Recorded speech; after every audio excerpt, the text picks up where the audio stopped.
1 by Jake. It was the fall of 2019 when my friends Sarah, Mike, and I decided to camp in the Coconino National Forest near Flagstaff, Arizona. We were looking for an escape from the hustle and bustle of the city, and the drive was a respite. The desert gave way to an ocean of tall pines, their black tops silhouetted against a sky tinged red at sunset. The air carried a scent of resin and damp earth, but a disturbing stillness filtered through the trees, as if something were watching us from the shadows. We made a stop at an old gas station, its flickering lights buzzing like a swarm of insects. An old man with a weathered face and sunken eyes stared at us as we filled up the tank. "Watch your steps in the forest," he murmured, his voice raspy as dry wood. "Not everything that moves there is animal." Mike laughed nervously, but Sarah pressed the map to her chest, her fingers barely shaking. We arrived at camp at dusk, a clearing flanked by logs that looked like mute sentinels.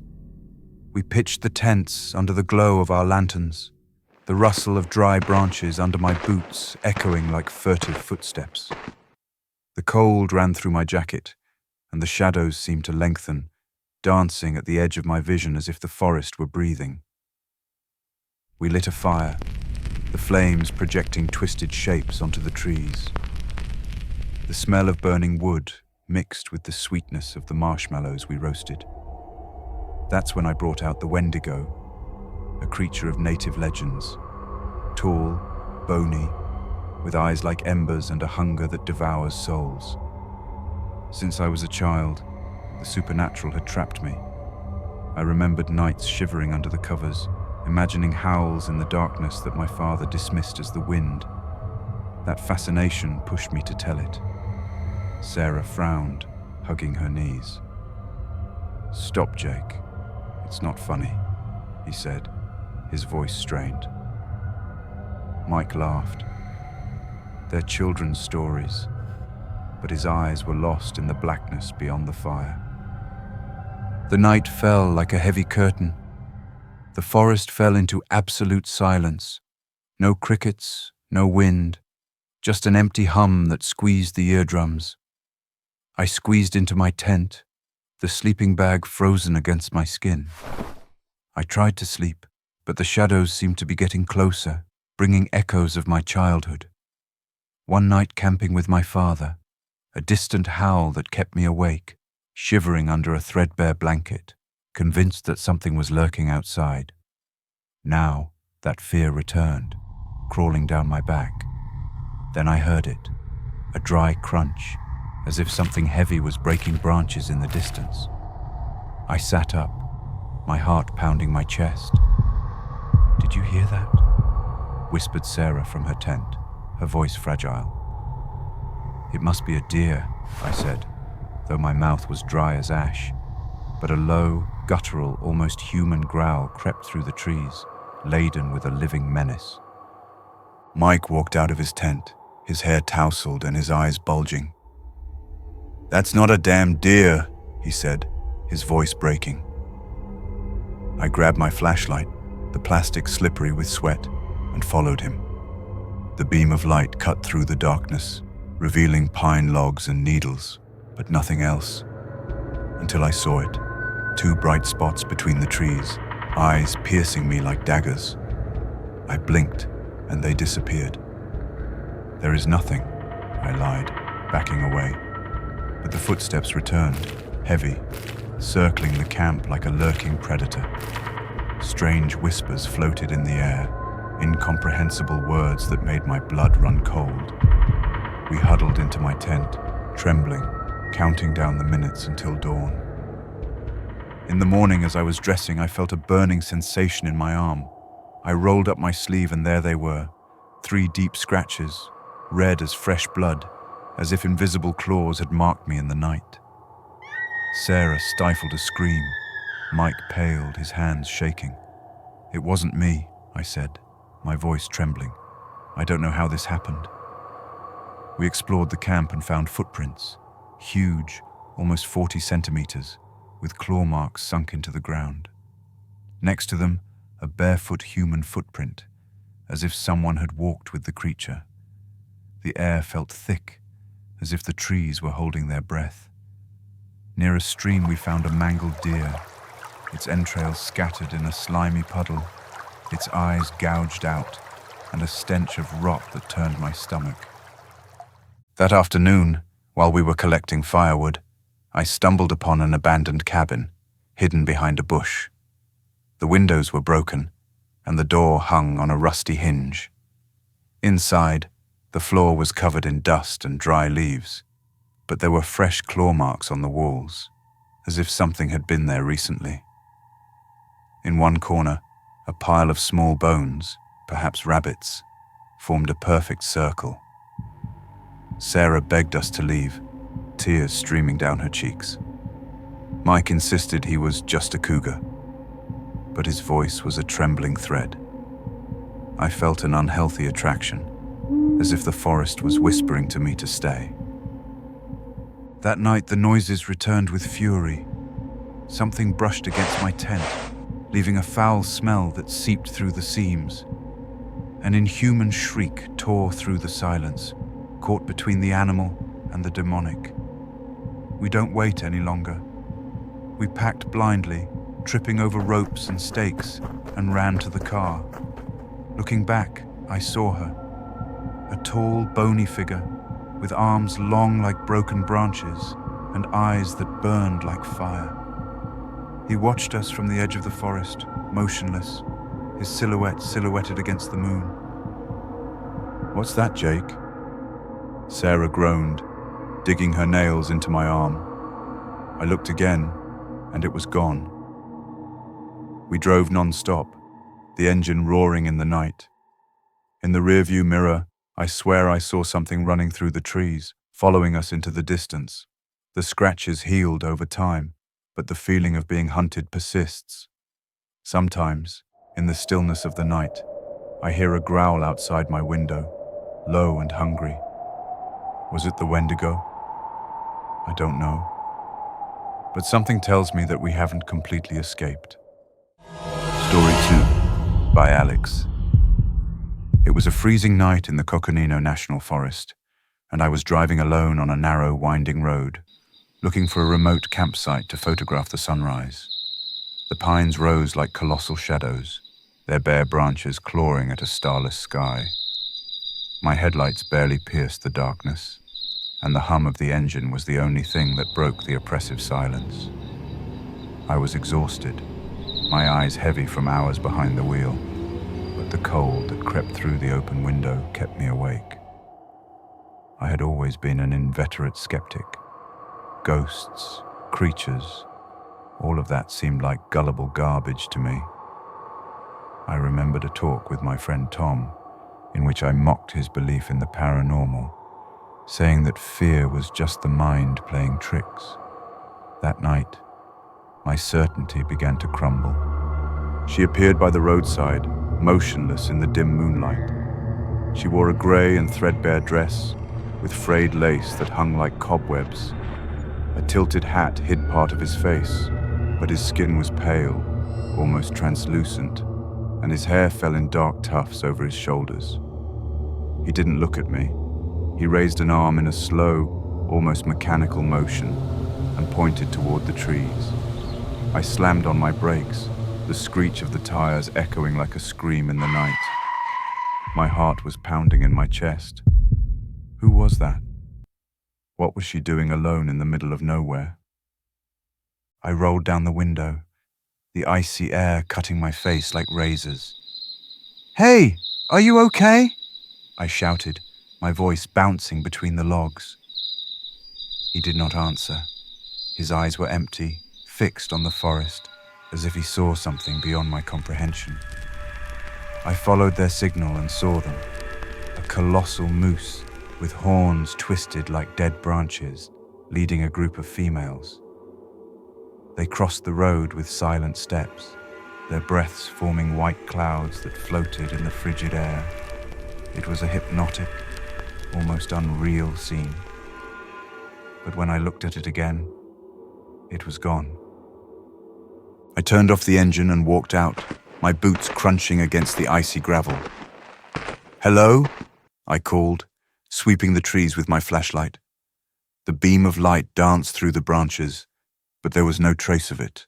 No footprints, no torn cloth, nothing. The wind blew, bringing a whisper that sounded like a name, though I didn't understand it. I felt a chill down the back of my neck, as if invisible eyes were watching me. I got into the car, slamming the door shut, and drove to my camp, a clearing a few miles away. I pitched the tent with trembling hands, the sound of stakes digging into the earth echoing like gunshots in the stillness. I tried to sleep, but every creak of the forest made my skin crawl. His pale face was repeated in my mind, those empty eyes that did not see me. I've always had trouble with sleep. As a child, I would sleepwalk, waking up in strange corners of the house. That night, those memories weighed on me like never before. I woke up several times, sure that something was brushing against the fabric of the tent. At dawn, I went through my equipment and found something I didn't remember packing. An antique locket, its surface rusted and etched with weathered filigree that seemed to tell a lost story. I opened it, and inside was a lock of dark hair, stiff as if it had been there for centuries. My pulse shot up. Where had it come from?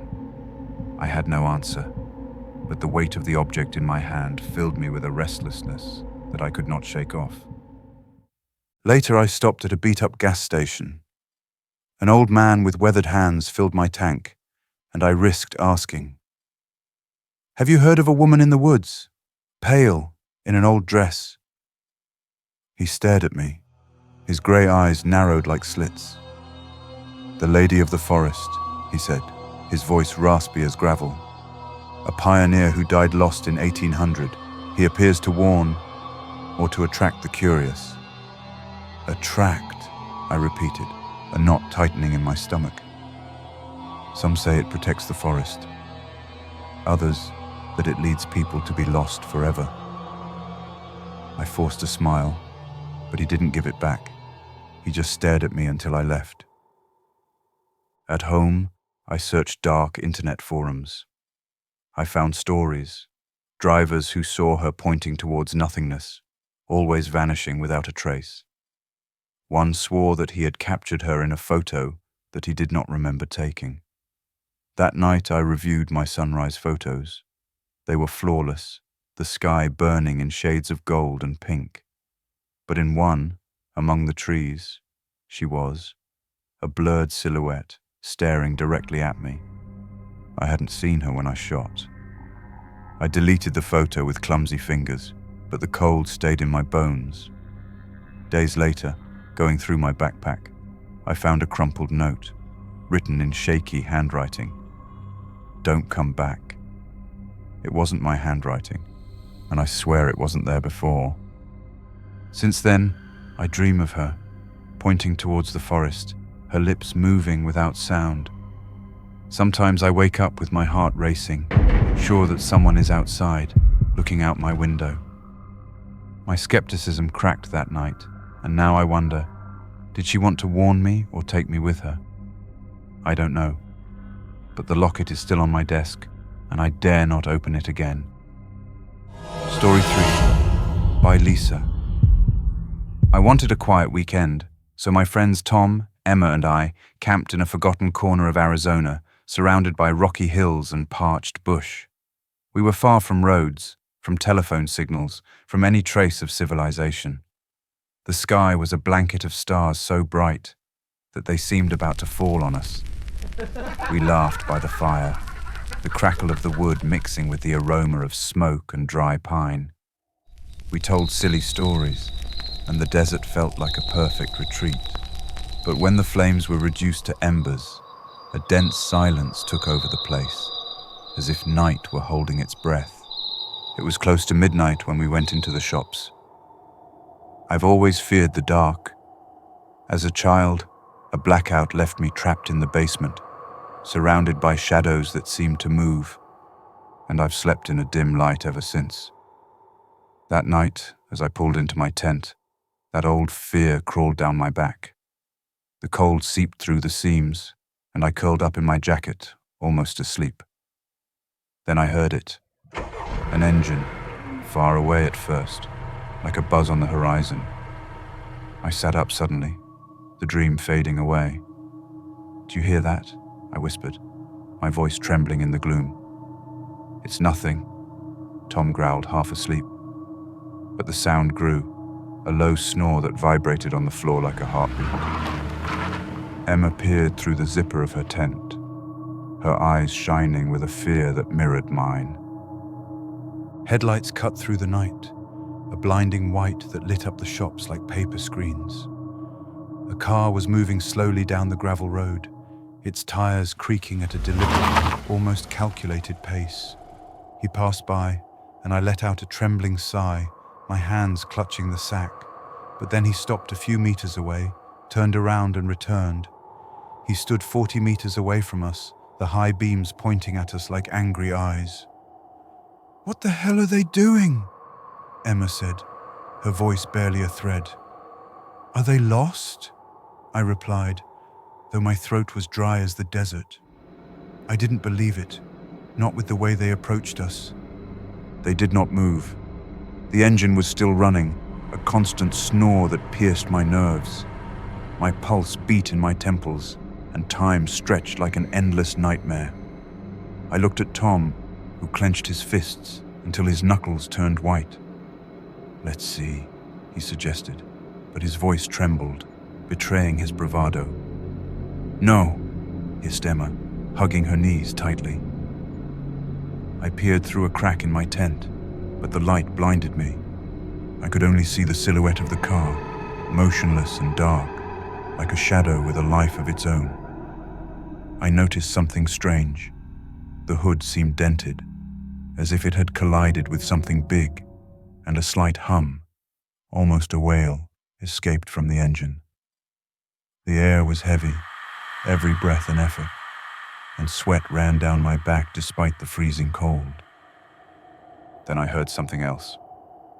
A thud, as if someone were getting out of the car. Footsteps crunched in the gravel, slow, approaching with a calmness that made my blood run cold. I held my breath, my heart about to burst in my chest. The footsteps stopped right outside my tent, so close that I could imagine a hand brushing against the fabric. A strange smell filled the air, like rusty metal and something rotten. No one spoke. Minutes passed, maybe hours, and I was paralyzed, unable to move or scream. I remembered that night in the basement, the shadows that seemed to whisper my name, and terror enveloped me as then. Suddenly, the engine roared violently, and the car backed up with a high-pitched screeching sound. It spun and sped away, leaving a cloud of dust that settled in the darkness. We stood still until dawn, too scared to get out. When the sunlight tinted the sky, we inspected the place. The tire marks were deep, as if the car had been there for a long time. But what stopped me in my tracks was a strange footprint near my tent, non-human, with long, curved claw marks, as if something inhuman had been with the car. The next day, as we were packing, I found a symbol carved into the earth near our fire, a circle with broken lines, like a message I couldn't read. I erased it with my foot, but the image stuck in my mind. At home, I read a news story.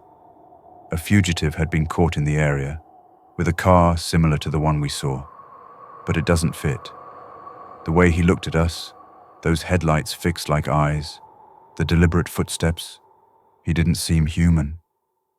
I still see those lights in my nightmares, approaching without sound, and the fear of the dark is worse than ever. What was it? I don't know, and I'm afraid I'll find myself in the night one day. These stories show that the Arizona desert hides secrets darker than its landscapes reveal. What do you think really happened? Have you experienced something that made you doubt what you see? Let us know in the comments. Your story could appear in the next Mr. Night Terrors. Picture this: a quiet night, a strange noise outside. The following story could be yours. Don't miss our next episode, where we'll explore an even more haunting encounter in the arid lands. Like, share, and subscribe for more stories that will keep you awake at night. The night is full of mysteries, and we're just beginning to unravel them.